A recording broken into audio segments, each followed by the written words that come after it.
Good stories rolling. All right, Give these families some jewels. Which all of them going? Yes, bet. What's up, everybody? This is DP. This is TRPT COD episode 7. I got my guy Coach Beaty here with me, David Beaty. It's a pleasure to have him on. This is big for me. I've been knowing Coach Beaty since around 2006 or 7. The way I actually met Coach Beaty was there was a guy on my football team, Aaron Williams, we called him AA, was actually committed to Rice when Coach Beaty was up there. And this is back when I was first getting into recruiting, and I had about 2 offers at the time. And I was like, hey, who is your guy that recruits the area? And he's like, Coach Beaty. I was like, do you have his number? He's like, yeah, here it is. I remember I sat there, shot a text to him, and this is before, Huddle and YouTube links. This is literally downloading your plays on blank CDs. I shot my DVD to Coach Beaty. He hit me up like 2 days later. I was like, hey, big dog, I just got your tape. I just watched it. This was like on Thursday. He's like, come on Saturday. I'm offering you. He was like, how'd you get my, I was like, hey, we talked. We hit it off then. Mind you, Mom, I had BCS offers, a lot of Power 5 things working. And me and my best friend go up to Rice, and we like, man, we love it. We love Coach Beaty. I'm telling you, I got number 5, Wisconsin, Florida, handwrite me, and we're thinking about going to Rice. Coach Beaty talking everything. I thought I had you. Hey, I'm literally like, I'm going to Rice because, we're big on education. I had a 3.8 in high school. I loved how everything was set up. I'm like, and then it kept going, and I'm like, no, I can't go to Rice, man. But the craziest thing is, about 2 weeks after I signed the letter of intent to go to Kansas, you're the receiver coach at Kansas. So I'm so happy that I ended up going to KU, and you came up there with me because the only reason, like I said, I love the education of Rice, but the sole reason I was going to go to Rice is because the relationship I had with you, I would have been sick. I would have been sick if you would have left, and I would have been there. So I'm glad how it all worked out because, like I said, since 2006, we in, 2020? And we're still kicking it. So appreciate you for coming on, man. Oh, man. It's an honor, man. Listen, I tell you what, I was sick when you told me you weren't coming. But it's funny how God works things out, right? And we got to get back together at KU. And, man, I don't know that you were as happy as I was when I realized that you were going there already, had you signed, and I was about to be the new receiver coach there. So, I mean, I know a lot of people don't believe you when you talk about your playing days, but probably the most explosive guy that I've ever recruited. I mean, that first bubble that I remember you taking, God, I mean, dude, you looked like you had a rocket out of your rear end, man. I mean, you were gone. Yeah, you started your career off with a bang, and you know what? You had a terrific season that year. Like most young kids, man, everybody hits a little bit of a wall in there. Exactly. But man, it's got to be the tough-minded folks that fight through that wall and wind up finishing that year strong. And you certainly were a testament to that. Probably did it better than anybody I've ever had. So I appreciate that, man. And just, I mean, one of my favorite sayings, my mom taught me this a long time ago, is that how you do anything is how you do everything. Exactly. And man, just to see what you've done with this business, your family, your dad is one of my heroes, as you know, and your mom. I appreciate that.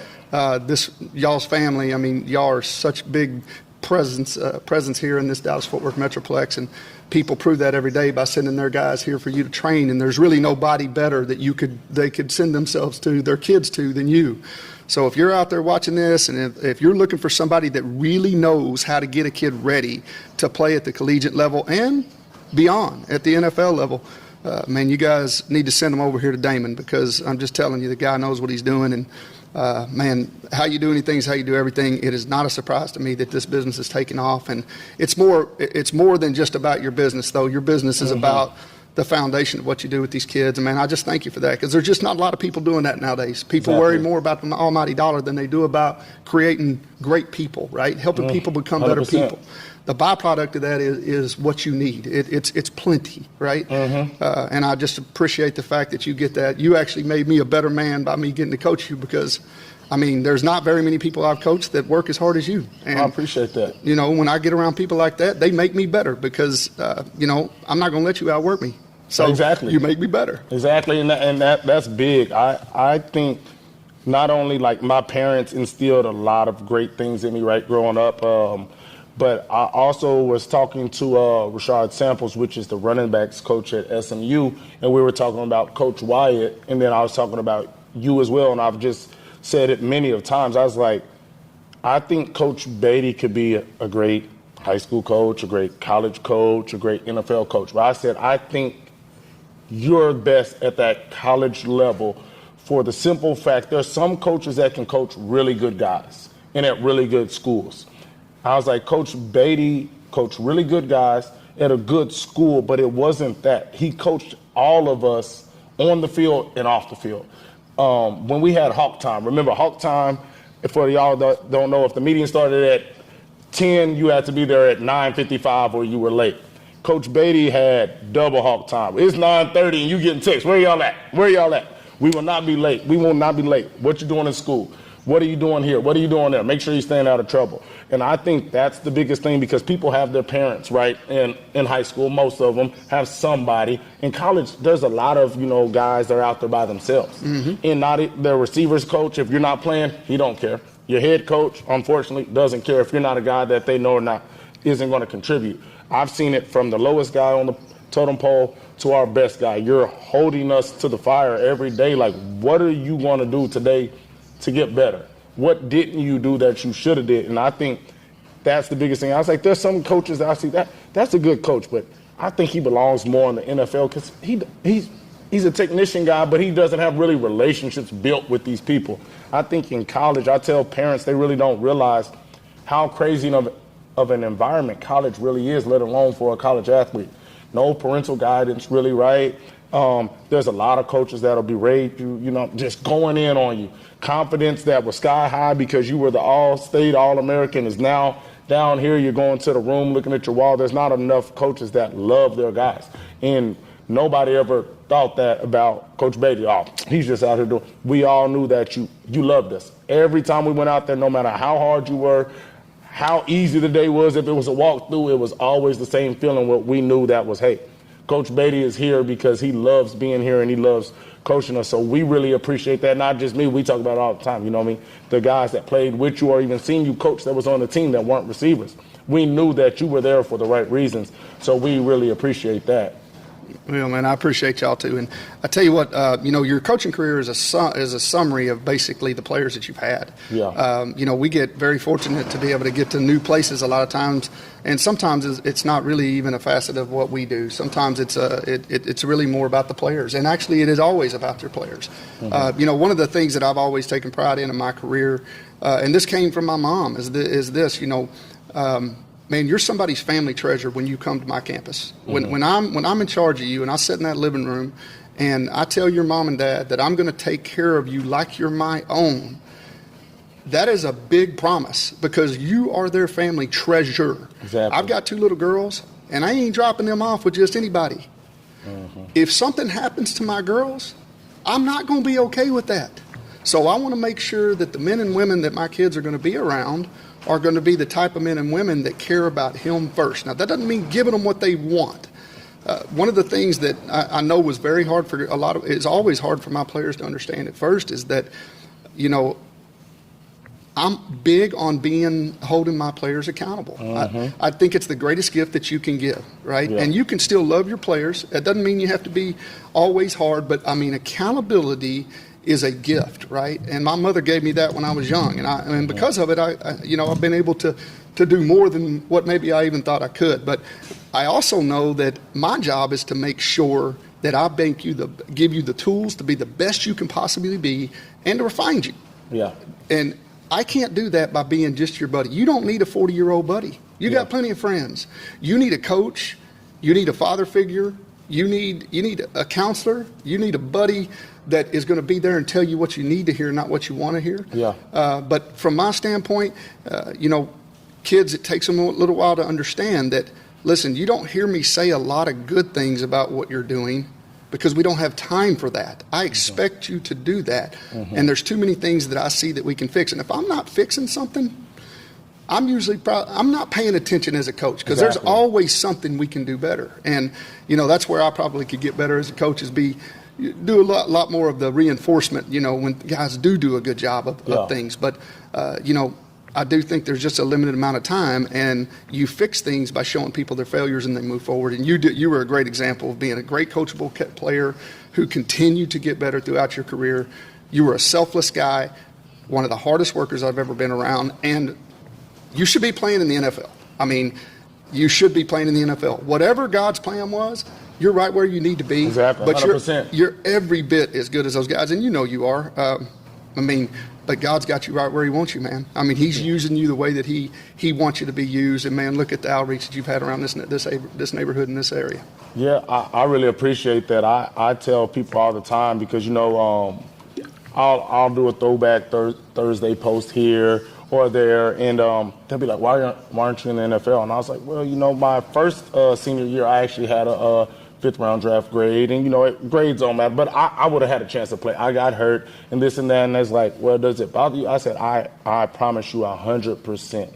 I would have loved to put on that NFL helmet for one day, let alone have a career. But I'm 100% more satisfied in what I'm doing right now because I actually get to see the back door, behind the scenes, the trap door that the NFL has presented a lot of guys, right? I have now been working and doing my thing in my business for 7+ years, right? With it going this way, there's a lot of guys that's here and then, right? We talk about that drop off and the failure that they didn't see coming. So I tell them all the time that I'm 100% fine because I feel if I would have gotten the league for 2 to 3 years, that I wouldn't be standing here today with a trajectory of where I'm going. So it would have been a blessing, especially with, being an all-state guy in multiple positions in the state of Texas, going to Kansas, starting multiple positions. You would think, I would have got opportunity. But I'm actually, blessed to be in this position and right out of school I had to fight at a young age and get to where I'm at instead of being like some people, unfortunately, at 27, 28, 30, first time having a fight and it takes them till 35, sometimes 40, and they never find their way again because it's like all I knew was here for so long. So I came right out with guys that I played with. And I was like, man, I'm just as good or maybe better than 5 of the guys that went in the class before me to the league, guys after me. But it was never, I was posting before I ever started being, quote unquote, successful in what I'm doing now.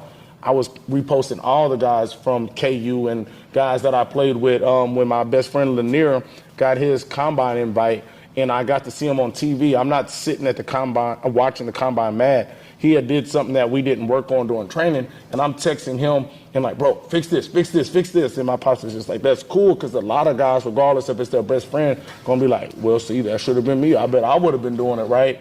And that's always been my outtake on everything is, praise the guys for what they're doing good. Be happy for them, and one day, hopefully those same guys are happy for you, but at least you were genuinely happy for those people. So that was the outlook I took on it from that injury and, things that happened AKU. And just segueing into that, a lot of people don't know when I had got hurt, and I didn't know a week before the first game, Coach Mitchell calls me, the running back coach. And I'm like, you and people that have played college ball knows only your position coach really calls you and interacts with you outside of practice.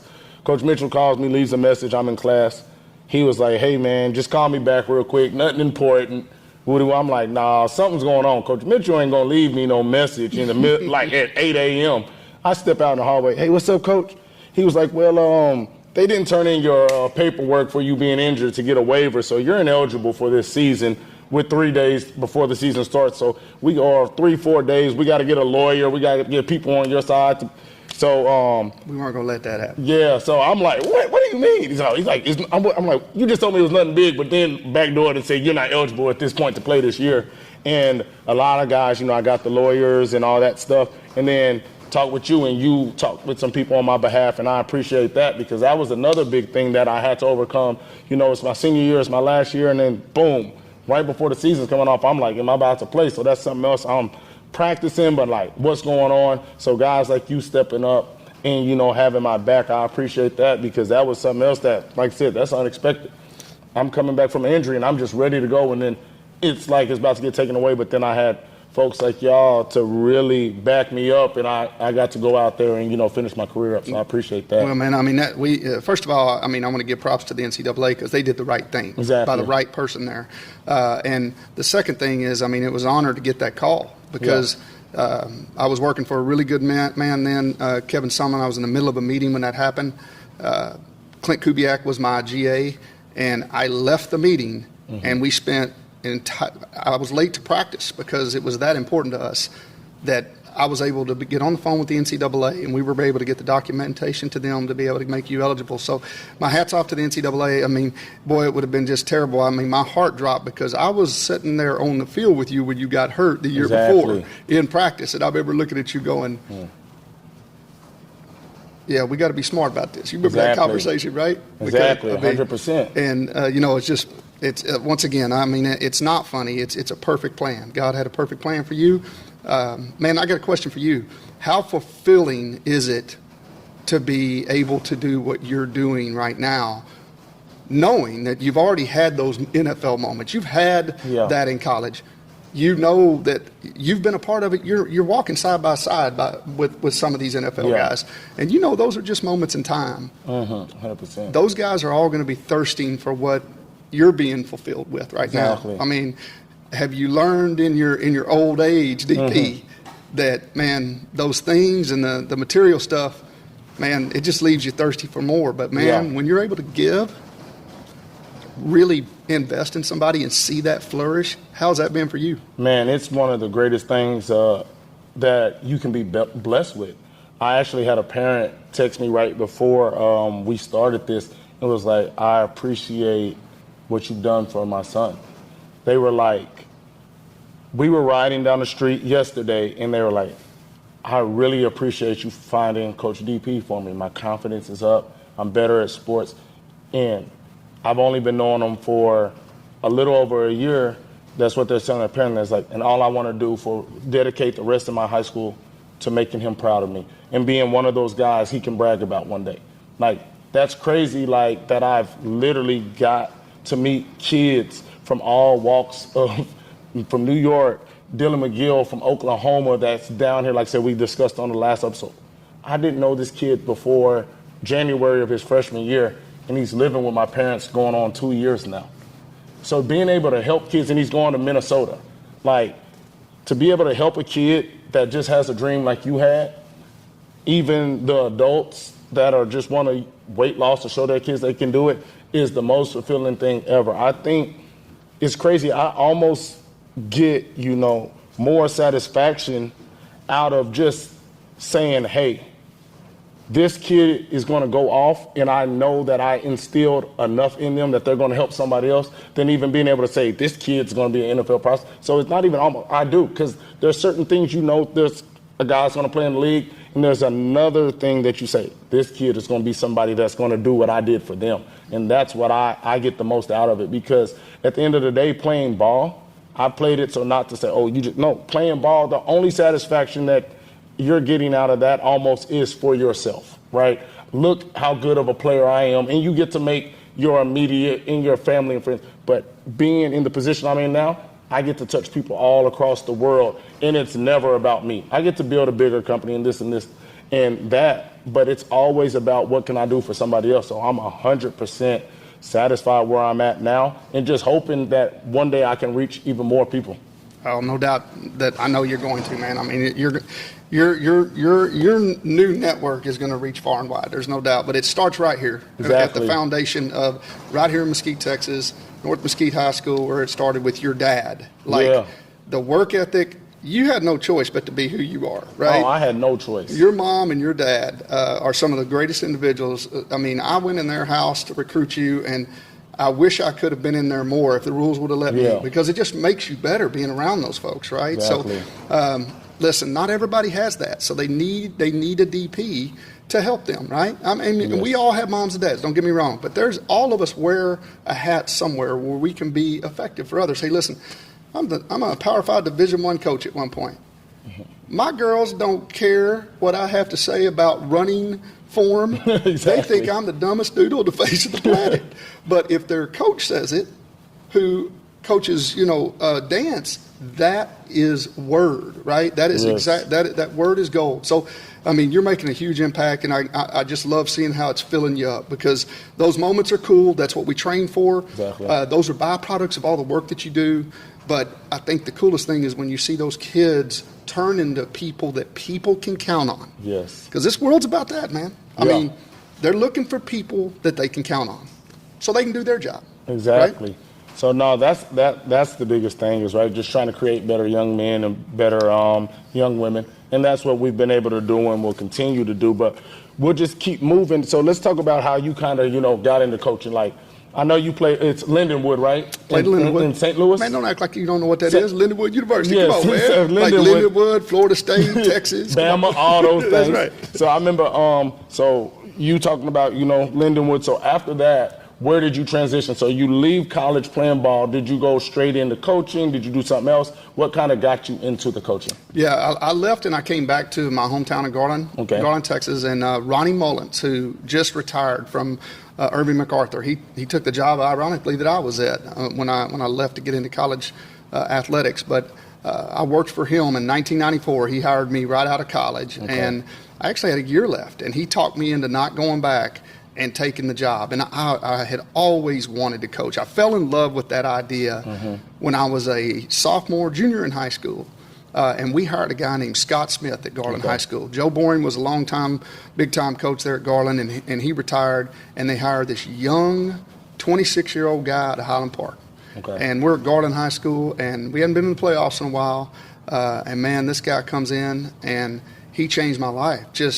It was the first time I ever saw an off season. We didn't really have that same type of off season, but he came from Highland Park, who had won a bunch of championships. Takes us to the playoffs in his first year. Man, and just his communication style, just watching the way that he affected me, I knew right then and there that that's what I wanted to do. Man, I was too young and dumb to even know what work meant, but I knew that that's what I would enjoy doing every day. And, for me, I've been very lucky that I don't feel like I've ever worked a day in my life. I mean, I'm like, are you kidding me? They'll pay you to coach, which is awesome, right? I hope everybody gets to do that. But you and I are very blessed. But that's where it started. And from there, I got lucky after a couple of years and went over to Garland High School with the head of the Texas High School Coaches Association, one of my mentors, Joe Martin. He was the head coach at Garland. And a couple of years later, we win the state championship over Katy, which was outstanding. He leaves and goes to Allen. And I leave and get my first head coaching spot at North Dallas High School. And North Dallas High School had lost more games than any school in the history of the state of Texas by over 270 games. Wow. I just remember Homer Johnson, who was a legend. I mean, he carried my dad's casket in his funeral. My mom and dad grew up with Homer. When I told him I was going to North Dallas, he said, Coach, that's the coaching Bermuda Triangle. People go in and they don't come out. And you know what? Honestly, he was right. I probably got lucky, but I had a lot of really good coaches that came with me, and we had some terrific kids that I still keep in contact with to this day. We signed 11 kids that year to all walks, and they hadn't signed a guy in a long time. Got to meet a guy named Kevin Murray there. He was their most notable graduate when it comes to football, and man, we started a lifelong relationship and led to me being able to get his son Kyler to sign with us at Texas A&M. But, man, that was one of the greatest jobs in the world, man. And I met a guy named Lynn Dehard, who was our principal, who I still am friends with to this day. Our assistant principal is the superintendent down at the Coal Mile School District, the largest square-mileage school district in the state of Texas down there by San Marcos. Andrew Kim, who I still keep in touch with, some really great friends there. And then we were there for a year and we won quite a few games, and we got lucky, and I was able to move over to Irving MacArthur. David Byzantine, who is a legend in our game, had just retired, and we took over a program that had a bunch of players. We had a bunch of good players, a bunch of guys, and man, I had a really good staff. I mean, very little of it was me. It was them. We had at one time we had more Division I signees in one season than anybody in the country. I think we had 11 Division Iers one year. But we had a great time there. I had a principal there named Tracy Fraley. Man, it's a small world. She was an assistant principal at the middle school that fed North Dallas. And man, that was a really sought after job, MacArthur High School. And she was looking through all of the names, and they were not. David Beaty was not a name for that job. That job paid a lot of money. It was a good job. But she realized that I was at North Dallas, and she asked the soccer coach, Mark Oberholzer, hey, can you call him and see if he'll come talk to us about this job? And she hired me, and, man, she's a superstar. And, man, the rest was history. And from there, we got into college football. So let's talk about that, because I know a lot of coaches and a lot of we got a lot of guys that are from KU that are trying to get into coaching. Some already in the NFL. I mean, college ball, AJ, some of those guys that we played with. O'Lighton used to coach, and now I know T-Pat, Tyler Patman, he's actually going the high school route to start. So for guys like that, what's the biggest piece of advice you can give to say, this is how I got from high school to make that jump? Because, a lot of guys that are in high school are great coaches, and they would love to go to college ball, but they never are able to make that jump. So what do you think is, that determining factor? Well, first of all, T-Pat's dad is a legendary coach in the state of Texas. I mean, I recruited him, and man, what a great kid. I mean, I still get to stay in contact with him having a great, his path. I listened to y'all's podcast. I mean, it didn't even do justice to what T-Pat's path was like. I love this guy with all my heart. I mean, just such a great dude. He's going to be so successful wherever he's at. But kind of staying on topic there, I just remember when I was a young coach, I remember a coach named John Boston. He's passed away now, but he was a long-time coach at Plano High School. They won a bunch of state championships. John Boston was one of them old crotchety guys now. He was an old dude. And when I came in, he was probably 65, 68. And I'll never forget John telling me, it was maybe three practices into my first year, and he said, Beaty, you're not going to be worth a damn as a coach until you stop showing them. Until you can tell them, and then they can do it. And he's like, it's not about what you can do, it's about what they can do. And boy, at the time, I kind of took that the wrong way, But as I've gotten more rings on my tree, as I've gotten more years, I've started to realize that, man, the most powerful thing that I was able to do from that point forward was start listening. From that point forward, I owe John, he is the one who basically was responsible for me keeping my mouth shut and listening to all these people around here that had been doing it for a long time, because, man, it was coming out for free. And I thought I knew a lot of ball. Man, I didn't know anything. And the thing that I did know is that I was humble enough to listen and take from those. Kevin Sumlin used to always say this, man, another great dude, just a fun guy to work for, but he would always say this, don't cost nothing to listen. He said his dad said that all the time, doesn't cost nothing to listen.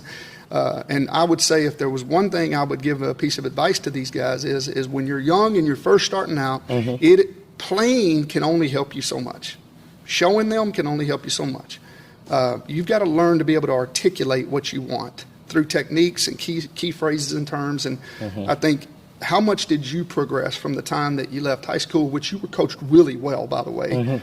Not everybody is. You were coached on a high level. Yes. But how much different detail was it when you got to our place? Way different. Like, the way a coach can tell you things and relate it to you is super, super important, right? Because we talk about, like you said, playing only helps you so much. It always goes back to Magic Johnson. He tried to coach the Lakers. You could be the greatest point guard ever, don't mean you can coach or make other guys better. Michael Jordan hasn't turned his team into winners, right? So it's something lacking from a guy like, let's say, Bill Belichick. Like, you look at Bill, he's like, yep, I know you didn't play high-level ball for too long, if ever. But he knows how to get that through those guys. And there's other young guys I've seen, the McVays of the world and the Shanahan, because, all those guys, they understand how to take this and say, this is how you do it, show them, tell them, and then let those guys put it in their mind and then put it on the field. And I think that was big when I got to Kansas. Like I said, around you, I was a great wide receiver in the state of Texas. If you're a first team anything, all district, let alone being all state, you're really good in the state of Texas if you're playing 6A ball. So I was able to do a lot of things in high school, and coach was like, you just good. Don't know none of y'all do what DP's doing. But DP, you can do that because you're good. Well, when I got to KU, there was things that I did where you like, hey, keep doing that.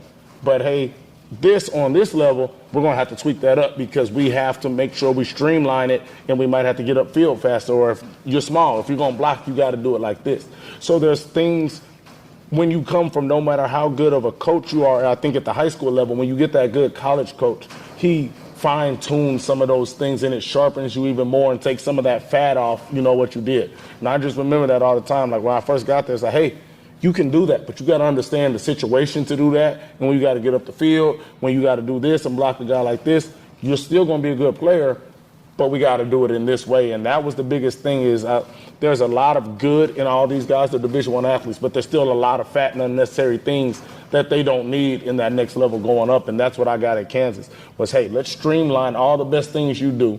These are things you don't do good. Let's get those better, and let's move forward with that. So that was the biggest thing for me. No doubt. A lot of people don't understand what this is like. It's hard to articulate it to just the average person, but when you don't understand the game, how the pieces are moving, the good news is I'm only good at math with 11s. Anything past 11, I'm not worth a darn. Exactly. So football fit me, right? So there's 11 on each side, and they can only move so many different ways. And the enemy of good offense is bad defense and vice versa, right? But most people are going to be where they're supposed to be in the scheme. So the more you know about what they are doing, the more the game slows down. So when you're young, most of us been on a roller coaster before where we go down that first big hump and, man, think about what your vision looks like, your peripheral. Things are flying, right? Well, when you don't know the game, you're just playing like that, right?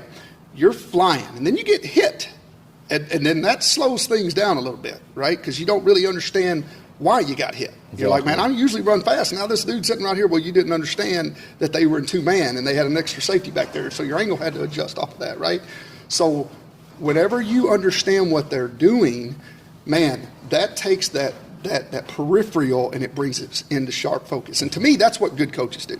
Good coaches are able to slow the game down. Yes. And the way you slow the game down is through knowledge. I mean, I listened to Chris Harris. He comes up, to KU when I was there, and we were just talking about, I was at the AFC Championship game that year, and I was on the sideline watching him. And I mean, he was hurt the whole game. He come off. I stretched him one time.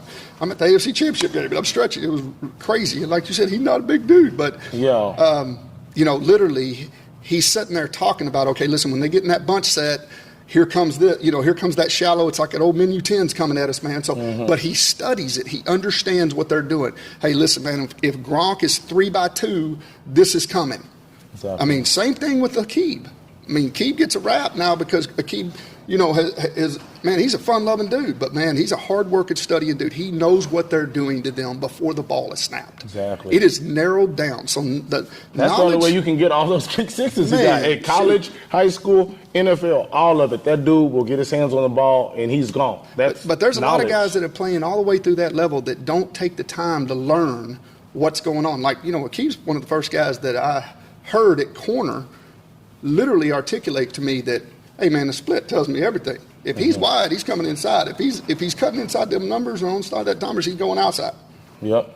I mean, well, we as receiver coaches had to start, and his offenses had to start adjusting to that because that became big. Yeah, man. I mean, that narrows what's coming at you, right? It allows you to play faster. Because I remember when we first got there, like back in the day, because that's even what I tell my DBs or wide receivers. Like, if he's lined up here, he's doing this, and that's what I tell my wide receivers. You got to learn how to line up almost in the same position and stem after the snap or in the middle of the route to get to where you want to be. Because I remember when we first got there, you have a playbook, right? And it's like, on this play, if the ball is on the hash, you line up right here on this play. So it's like, you watch film enough, it's like, the ball's on the hash, he's here. That's right. That's his split, they're running inside or outside. No matter the route, if you run the outside route, line up here. So those were things that people don't realize, even say, like, Coach, as simple as it sounds now, football evolves every year, right? I remember by the time I started at KU, where Baylor was at, to where they ended, where Baylor was at, coming out with the RPO, the evolution of the RPO, dudes were like,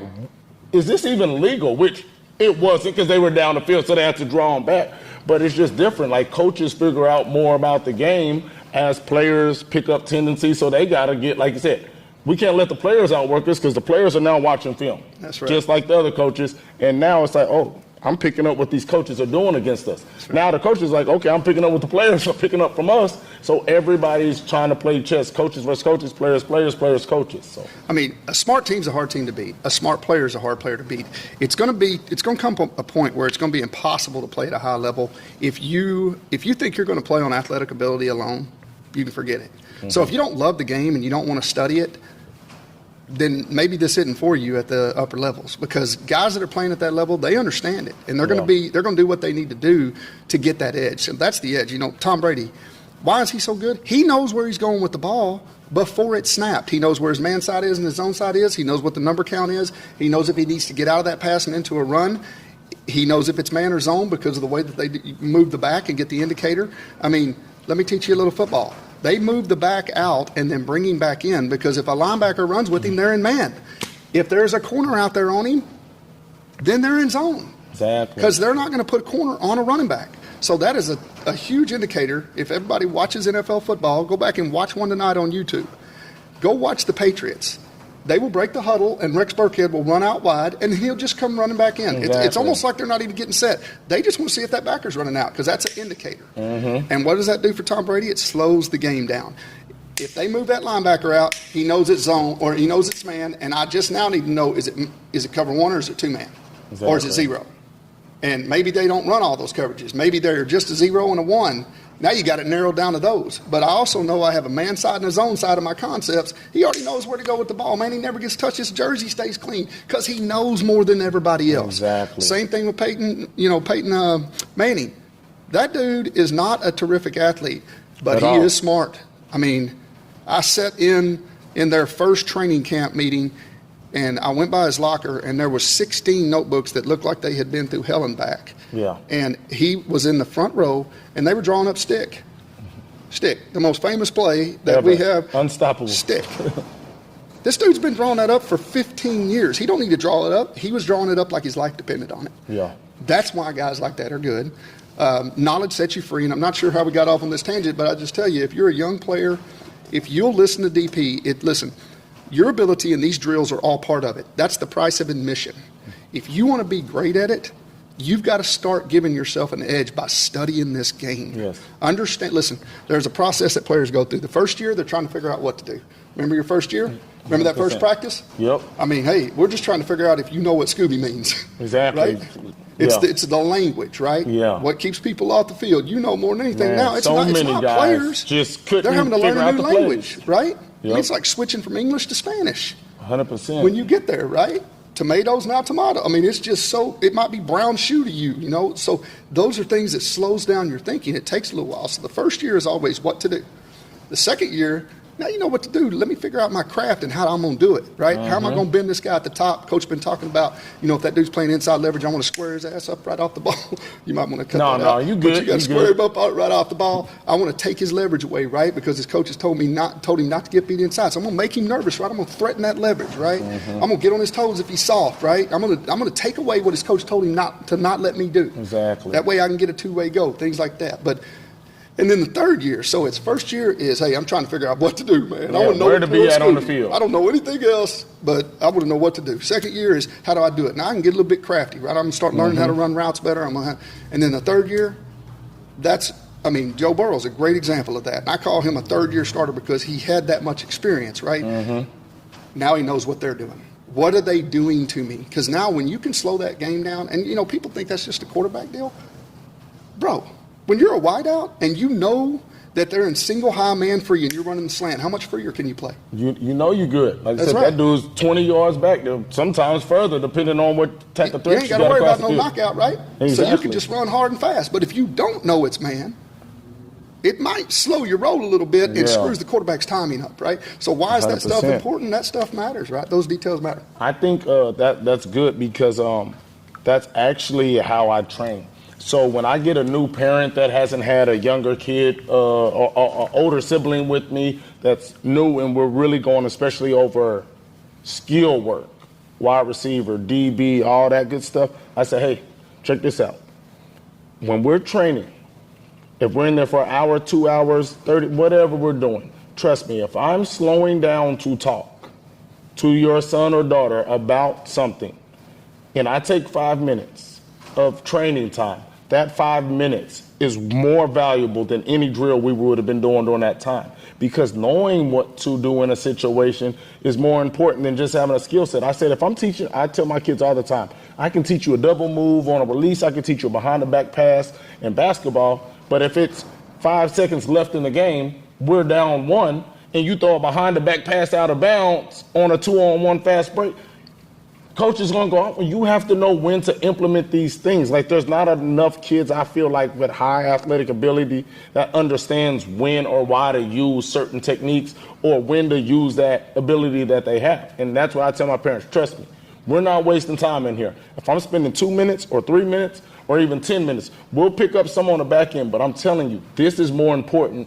than that 3 minutes of the high knees or the release. You have to learn why. And I'm telling you, this is the release we use on cover one because he's sitting on this shoulder. This is the release we're using when we're more on the goal line because we have a little more time, or we have to go faster because we're seeing they're about to blitz. And that's, I think, one thing that I really separate in my training. We don't just do arbitrary drills. We're actually learning how to be football players, basketball players, baseball players, and what to do in moments and situations in the game, because every sport is a moment in a situation that has changed. Yes, it's 7-7, but 7-7 isn't the same in the fourth quarter as it is with 10 minutes left in the first half.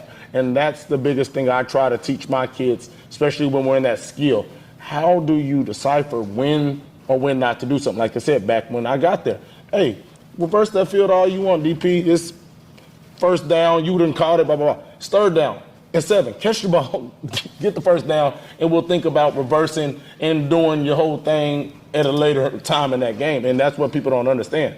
I've seen guys, and we see them in the NFL, catch the ball at 10, the sticks was at 8. You got the first down, and they run back behind the line trying to create a big play, and now they're punting the ball. So I think, like you said, the knowledge and just situational knowledge is big as well. Man, situations is everything. I mean, that's what is going to separate you. The more you know, the better you're going to be. I mean, and that's the deal, is put as much time into the mental part of the game as you do the physical part of the game.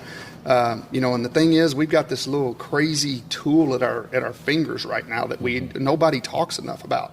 I mean, just YouTube principles of cover two. Mm-hmm. It'll blow your mind if you haven't been a secondary player. Exactly. And you'll be like, oh, that's what that means. Okay, exactly. Oh, I see now. And, I mean, you can teach yourself now. These things are already built for you. There are college coaches, pro coaches have already put them on YouTube. Just Google it. Hey, listen, cover 2, cover 3, cover 1. If you don't know those 3 main coverages right there, cover 4, then, man, you're going to have a hard time until you do know those. So give yourself an advantage by going and at least getting to understand, because there's variations off all of those, right? There's a lot more to learn. But if you can understand what cover 2, cover 1, cover 3, cover 4 is, man, you got a good head start. Got a great head start. So let's talk about some of the schools. So you were at Rice when I met you, KU, A&M, back to KU. So you've been at good schools. You've been over at, around a lot of good players. Jared Dillard. Wow. Blitnikoff. One of the best I've ever been around. Right. Desmond Briscoe. Wow. He was the first player that I ever played with on a team that I said was better than me. Like, that was the first time I ever played. That's hard to do, man, as a person, right? Right. That was from 6 years old until I got to KU. I never, regardless, even if you were, and like I said, there weren't many that even were close. But even if you were closer, maybe some were. They might have felt. I didn't feel that way. He was the first guy that I went to practice and was like, this dude's better than me. And like I said, I'm a prideful guy, but with reason, right? I'm not just running around in a scrub. I'm like, I'm a good receiver. But I'm much a good like player. you made me a better man, he made you a better player. Yeah, I'm like, man, this dude is a beast. The things I've seen him do on a daily basis, his best plays didn't even make top 10 because they were in practice. Because the way he practiced, that dude, he was out there dogging every day, one-hand catches, this, that, and I remember how smart Briscoe was. Man, hey, one of the smartest guys we had. We could move him. He knew everything, and you almost wouldn't know that because he was very quiet, right? Yeah. But he never busted. He always was where he's supposed to be. I'll tell you this: the one thing you can't say about Briscoe is that he didn't love football. He loved football. Loved it. And when he was on the field, he did what he had to do to get himself ready for that, right? So 100%. Keep going. I didn't mean to interrupt. Yeah, 100%. And, I think it's just crazy to see some guys' ability, right? And Briscoe wasn't a highly sought-after recruited guy. We talked about it the other day. He's like, man, I didn't even get on varsity till my senior year at Cedar Hill, right there. That year that he was on varsity, I think they actually had 13 guys go D1 with Will Cole and them, and then the next year, 8 guys go. He's like, yeah, I played, a little varsity, I think junior year, but mostly JV. And then he comes up there at one point, he's literally, I think he was the number 2 receiver in college in his class behind Robert Woods. At one point when they, do all their little mock stuff and it was crazy to see when he was in that weight room, dog. When he was on that field, dog. When I went over, so I played with him, obviously, right at receiver. Then I went over to DB. I knew everything Briscoe did because I watched him every day in practice. And when I say it didn't matter if you knew what he was doing, dude was getting in and out of routes. Skill and if set you throw the ball up, he's coming down with it. I knew a lot of guys that got a lot of pub and publicity, and we're at Kansas, so we're nobody. Todd, every year Todd I felt should have been first or second team quarterback, but when you got the Graham Harrells, Colt McCoys, and Bradfords, right, they're at the pretty schools, they're going to get those accolades. Same thing with Briscoe. He got the Big 12 love on some of the stuff, but he wasn't talked about enough to me, what I saw every day. And then I went over to DB, and I was guarding the Shipleys, the Quan Crosbys, and the rest of the guys across the Big 12, and I was like, I've guarded him, I've guarded them. It's no comparison. Let's come back to Todd, because I got one comment that I want to make that he deserves to have heard about himself. Yeah. So let's make sure we do that. We talked a little bit before we came on about, still to this day, one of the image that's burned in my mind about any practice I've ever been at was watching a daily battle between Chris Harris and Desmond Briscoe. Exactly. Now, if you just watch the football game and you watch practice and you do all of that, you realize that both of them are pretty good, right? But I knew Briscoe was good. Yeah. But, man, Chris Harris in those one-on-one drills, nobody looked like him, DP. I mean, at all. This guy, I could tell this guy was so talented and not the fastest, certainly not the strongest, but might love the game the most and is technically sound and finds a way. Listen, I think everybody wants to be like Chris. Yeah. I'm just going to tell you, it's going to be hard to be like Chris because he's willing to do more than most of us. Way more. The truth is, man, the ones that are willing to give more are the ones that get more. Exactly. He gives so much more than the average human, than the above average human.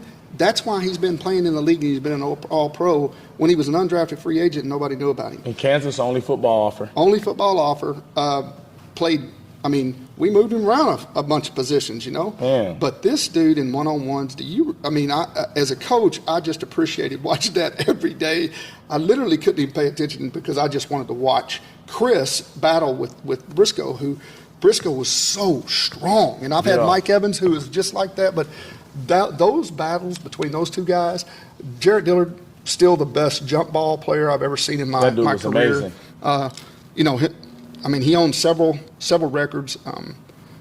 This dude, he was as good a player and as good a person as you've ever met in your life. He's an attorney down in Houston.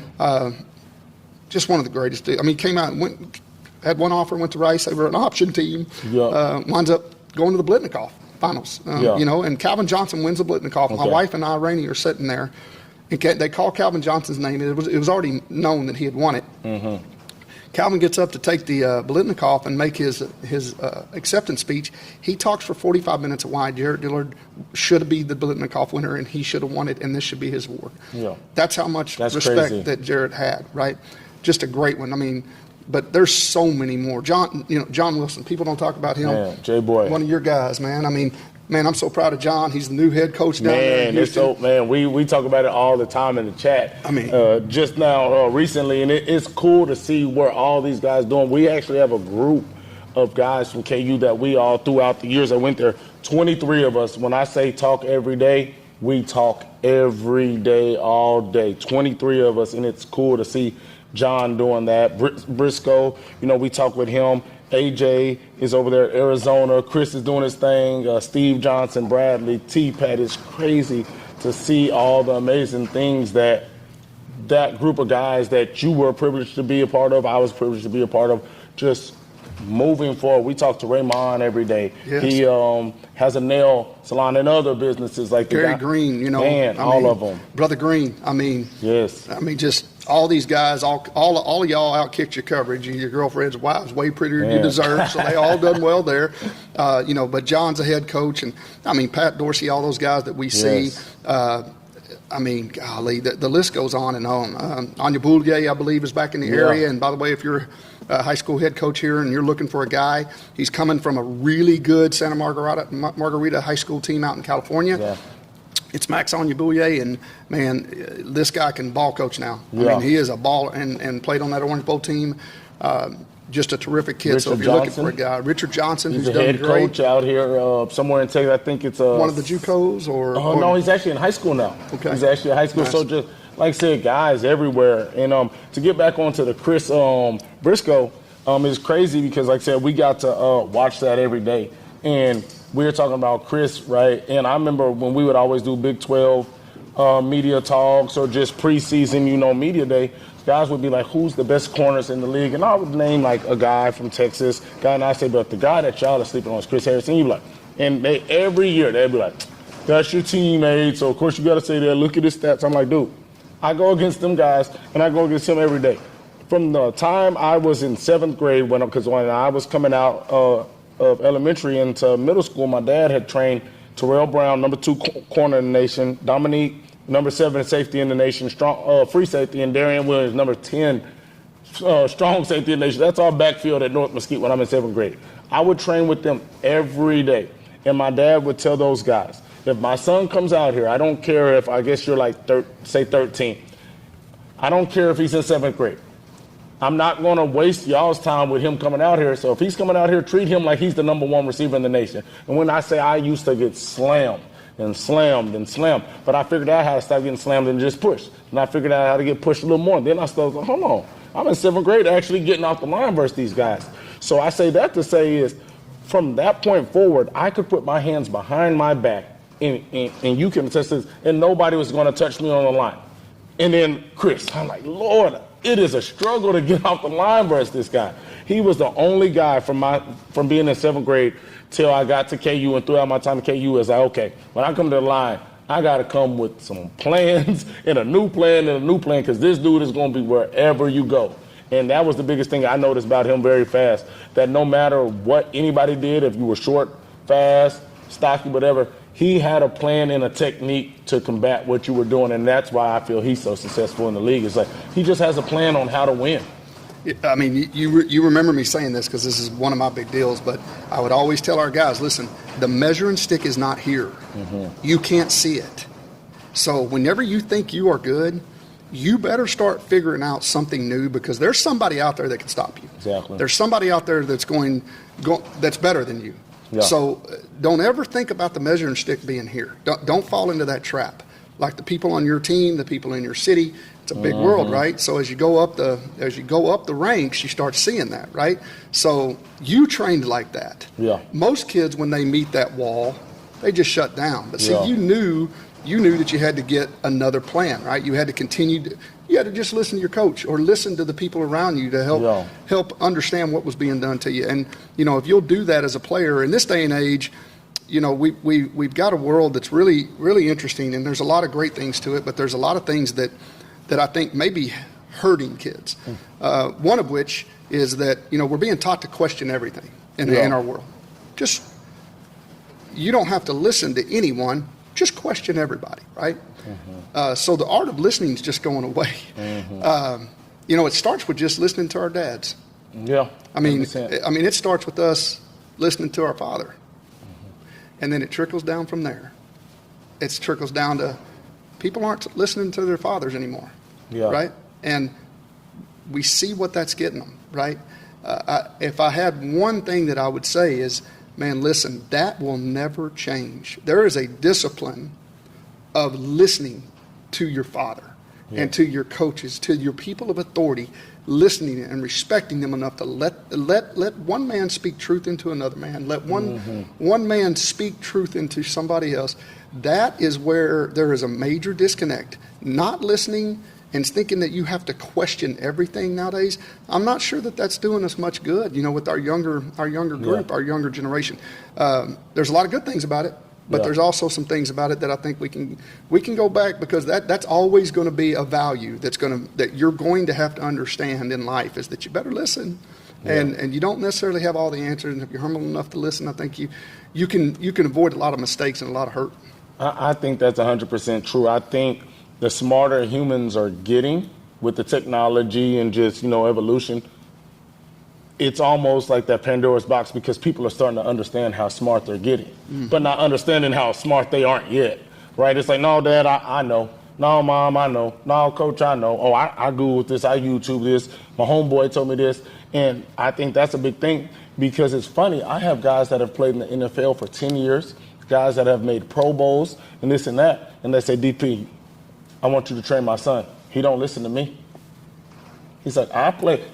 So mind you, some of these kids are playing the exact position their dad played in the NFL. This isn't your dad who played corner telling you how to play quarterback. But Dad, you don't know.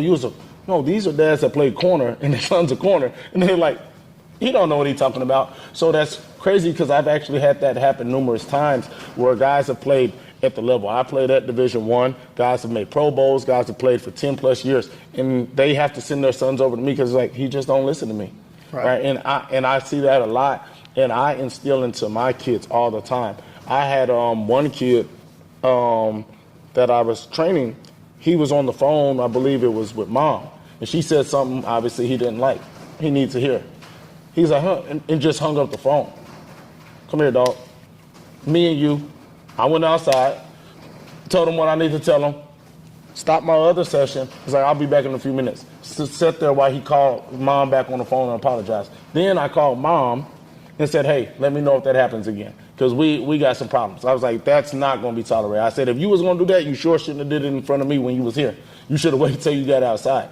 But I see it too much, and I'm blessed to get to work with so many good kids and families, but still, I do see it a lot that, like I said, we don't want to listen. And I think we've all fell into that at some point, but we've had a lot of us get somebody to snap us out. And some of us, we never get that person that is like, man, you doing wrong. You need to start listening to people. And then by the time they do, it's too late and they've burnt a lot of bridges. And some of them get that second chance, and unfortunately some of them don't. But we do have that problem a lot. Listen, that's what sets you and your company apart, but really you and your family, is that you're going to get a really good developed player out of your son or daughter, but that's just going to be a byproduct of him teaching your son or daughter to be a good man.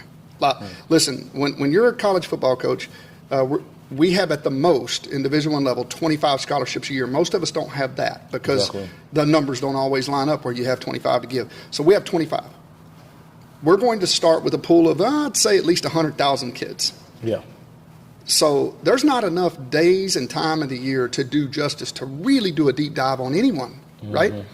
So with that being said, think about what we're trying to do. We're looking for a reason to rule you out, not rule you in, right? Exactly. So we also are looking for things that are indicators that make it really easy for us to thin that list out, right? And one of the things that you see Division I coaches do, particularly the head coach, and you know, I'm just going to give you the secret so you know.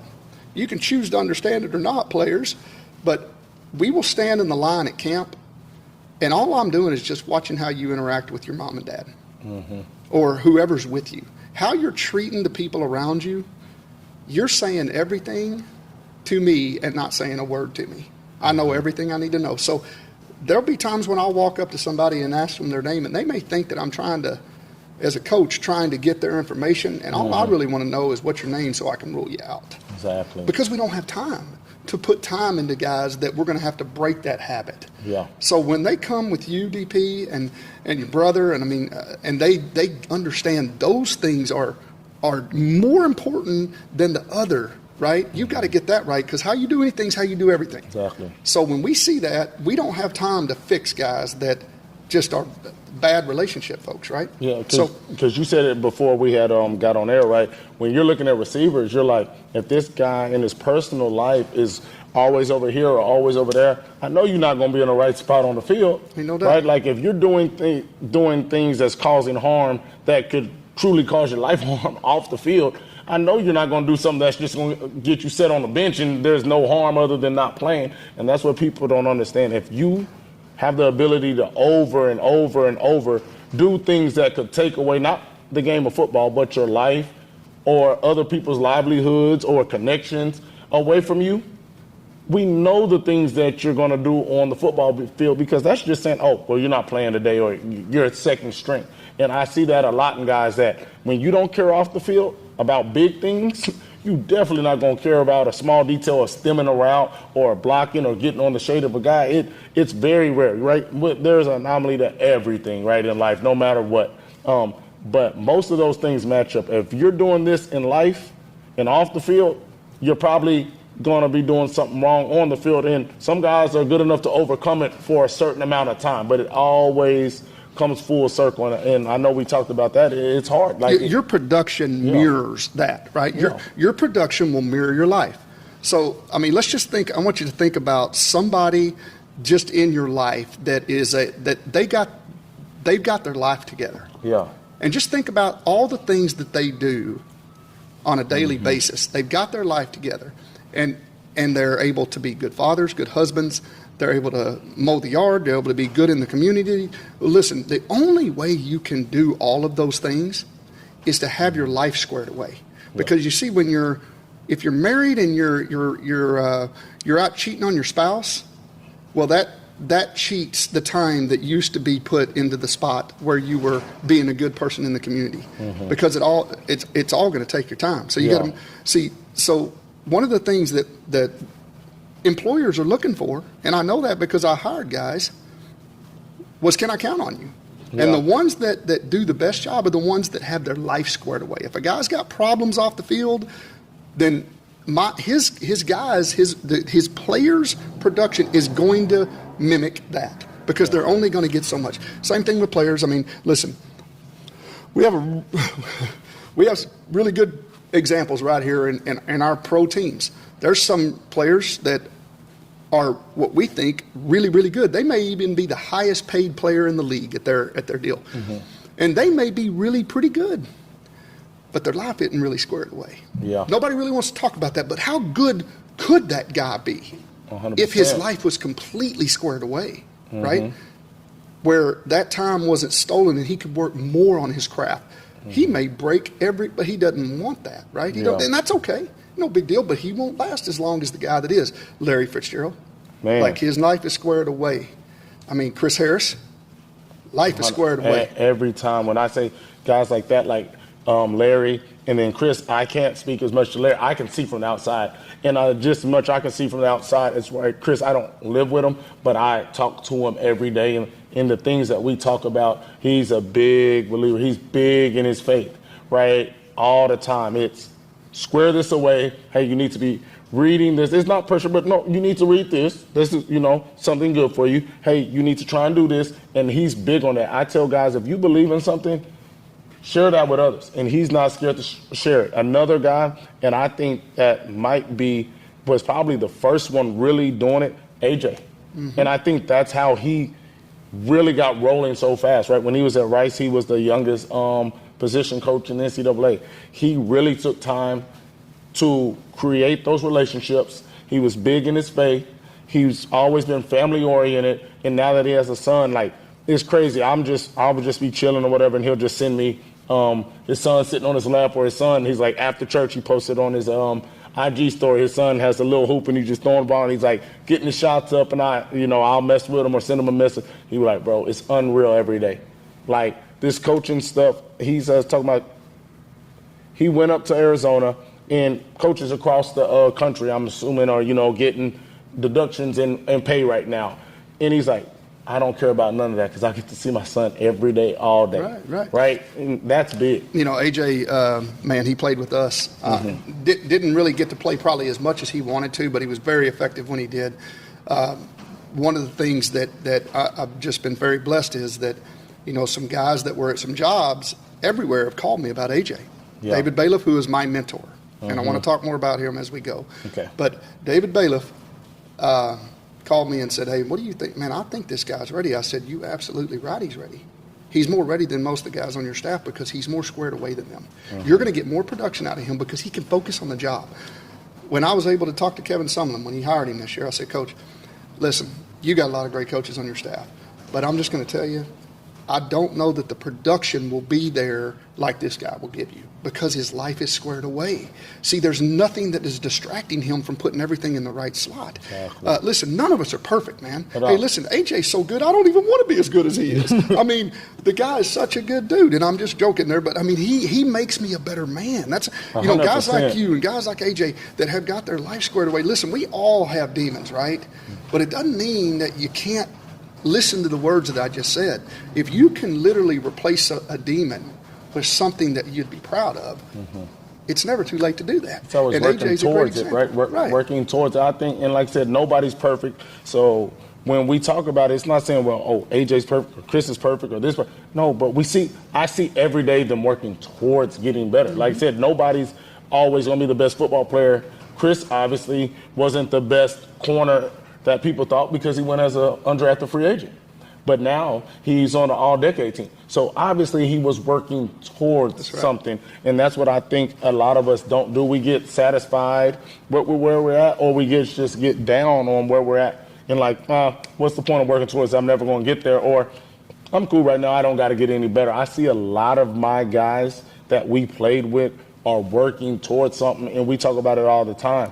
It's like, man, it's crazy to see the success in this group of guys. And not only the guys off the field or they're in coaching, even our guys that are in the league, right? We go to KU, there's years we won 3 games, 4 games, we won the Orange Bowl, all mixed in. But these guys that were on those teams that everybody thought had no talent are in the year 8, 7, 10 of their NFL career because they kept working towards something. And so I love seeing that in these guys, you know, moving forward. Listen, the name of the game in our world, in no matter what you do, is production, okay?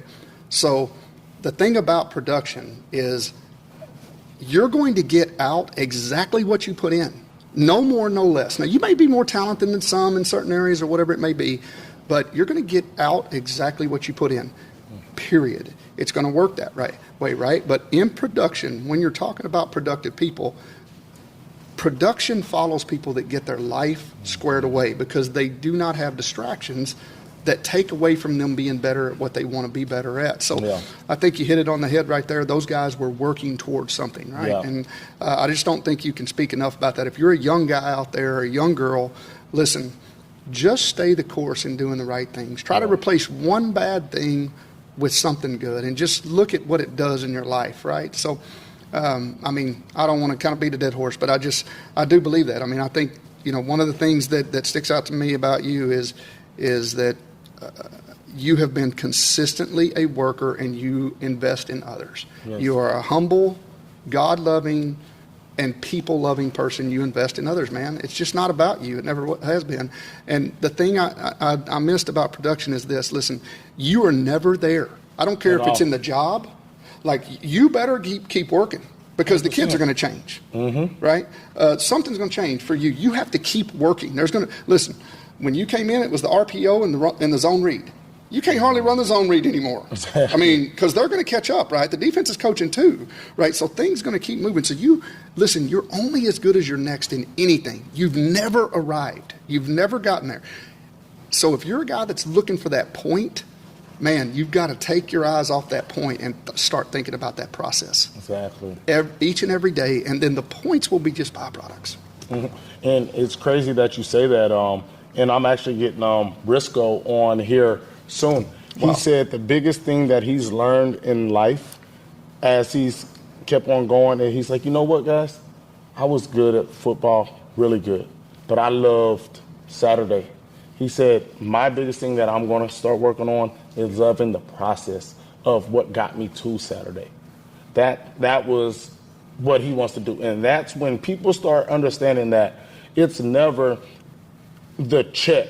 Like, as I got more money and I've gotten more successful, in the beginning when you're broke, it's always about the check. It's like, I got to experience it, right? To understand this. But then, as I got more money, I just get it. I throw it over here, throw it over there. It's always about, look what I did to get to this point.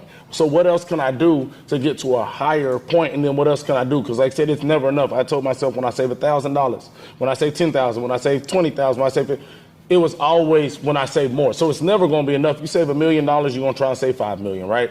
But I've started way back in probably 2014, once I started doing even more personal and self-development, understanding the process was the prettiest thing, no matter how ugly it was, right? And the pretty things aren't as cool when you get there, right? When you score a touchdown, you're like, oh, thought that would have been a little more cool. Like, because what happens when you get back to the meeting the next day? Coach gonna tell you all them other plays in between the process of you scoring that one touchdown.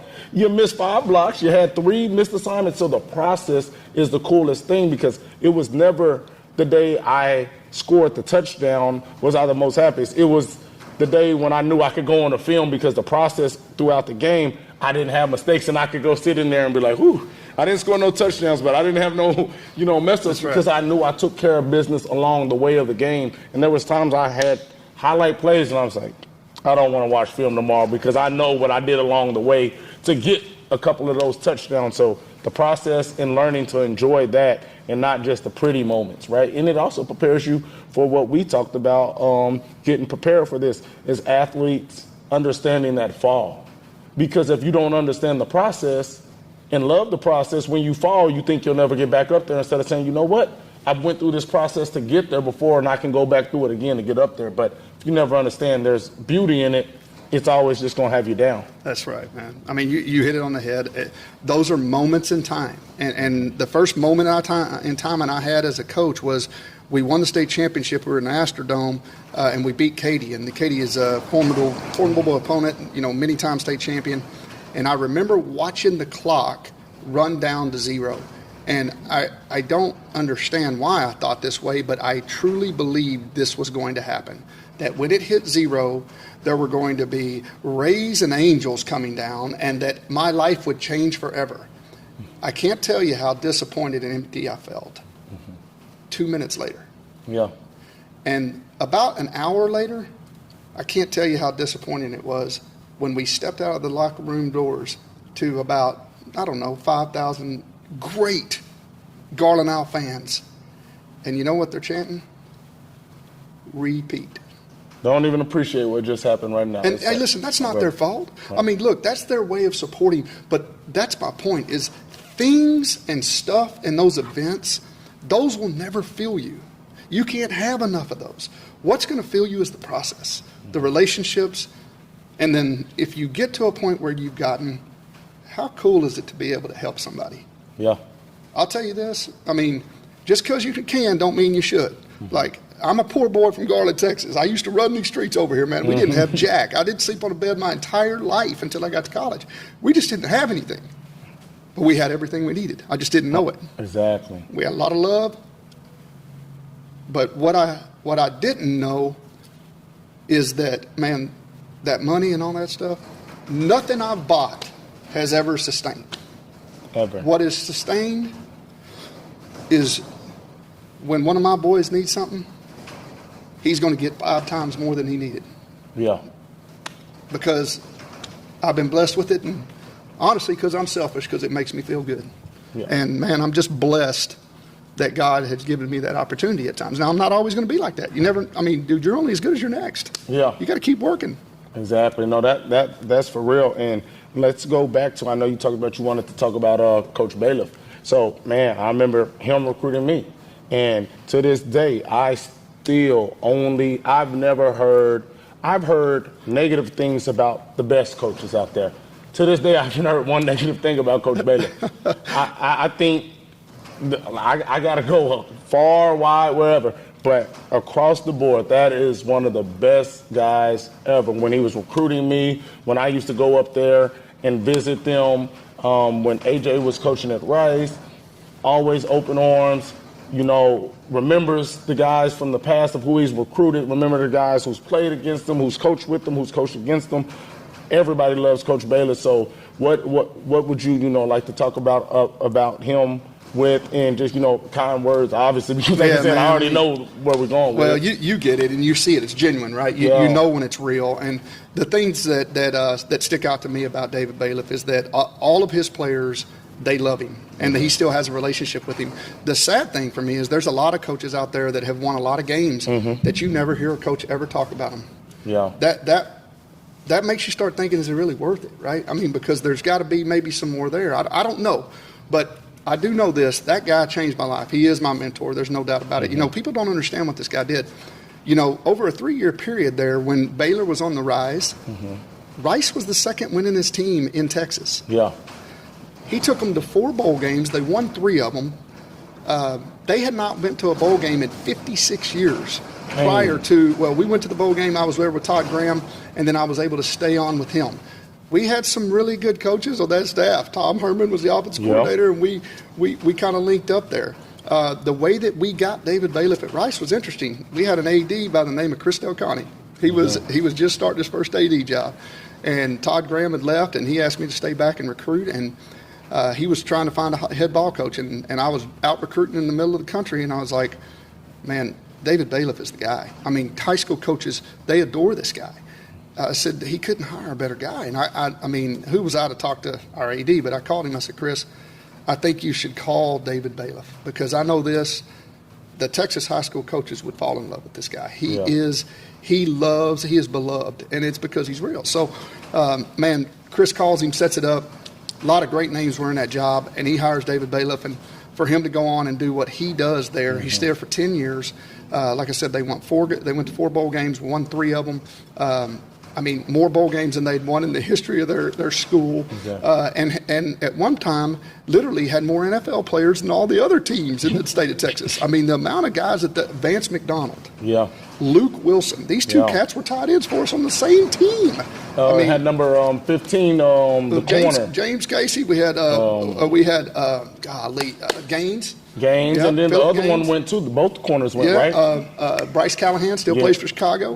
I mean, dude, they've got guys all over the place still playing. I mean, and really at all kind of different levels. But man, those guys all come back to Rice, and they go wherever David Bailiff is. David Bailiff takes over Texas A&M Commerce, the team this year that went to a national championship 2 years ago. Their head coach moved on to Stephen F. Austin, and man, all David does is take them to within 2 games of the national title again. And I'm going to tell you now, that guy, when you go watch him, the relationships that he builds with his players and his coaches, man, he has taught me so much, and he's what's right with college football. And honestly, any success I've had has really been a tribute to watching my mentors, namely David Bailiff. Man, that's big. Like I said, we all need those mentors. We need those guys to show us the way in. Like I said, the guys that you have mentioned, I being a Texas kid, right, I know most of them. And like I said, the network and the mentors you have, it's a blessing. Like, it's almost kind of as if how, like you mentioned with my parents, I had no choice but to be successful.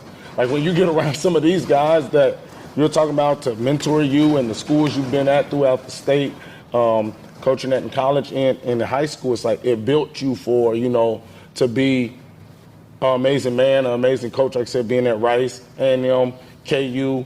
I know, that journey, like just like ours in sports, it's a crazy journey. It's probably 10 times crazier as a coach, because that's one of the biggest things about me. Like, I'm production, right? Like we said, life is production. I had offers to get into coaching. At one point, I actually was going to go back to KU. I was trying to talk to you. And I was just like, it's different because how my mindset, that's actually why I didn't pursue the NFL as long. Because I was like, being a 5-year guy, starting at corner, receiver, punt return, and kick return every game, pretty much that I was healthy, right?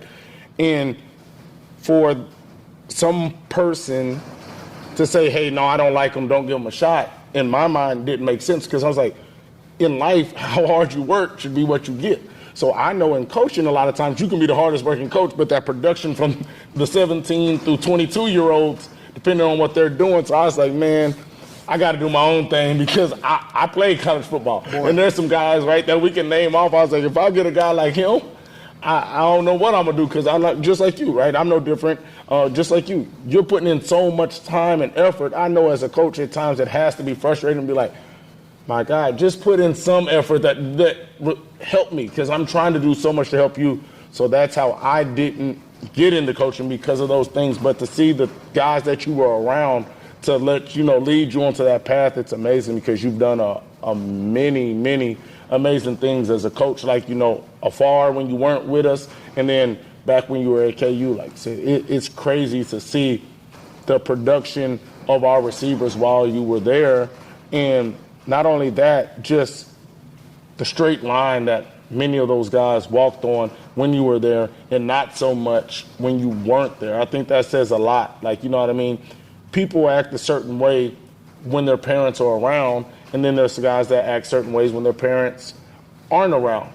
And now to see guys, when Coach Beaty's there, like none of this is going on. They're not even thinking about it. And then you leave, I'm like, bro, come on now. Stop trying to do all this and that. So I appreciate that, like I said, holding those guys' feet to the fire and keeping us moving forward while you were at KU. You know, you brought up a great point, and I don't want to miss this. You know, I was raised by a single mom. I have a twin brother. And boy, she did an unbelievable job, and she's tough as a boot now. I mean, she's 93 years old. She lives in McKinney. She's in assisted living. She had hip replacement. This is the toughest woman I've ever been around. I mean, she would throw the nearest glass at us. We didn't get whippings. We got literally like assaulted. Yeah. But I'm so thankful, and I mean, I'm being joking, but yeah. Man, she was a little old lady. Did you say 2 minutes?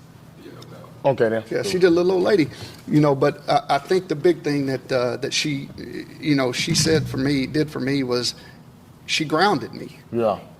And when a grounding stuck, it worked. Right. But whenever she didn't stick to it, and it wasn't very often, I did that again. Yeah. No matter how much I promised, but when she grounded me, more than any whipping, when I had to miss things that I wanted to be a part of, when I had to. When I lost something I loved, I didn't do that again. Exactly.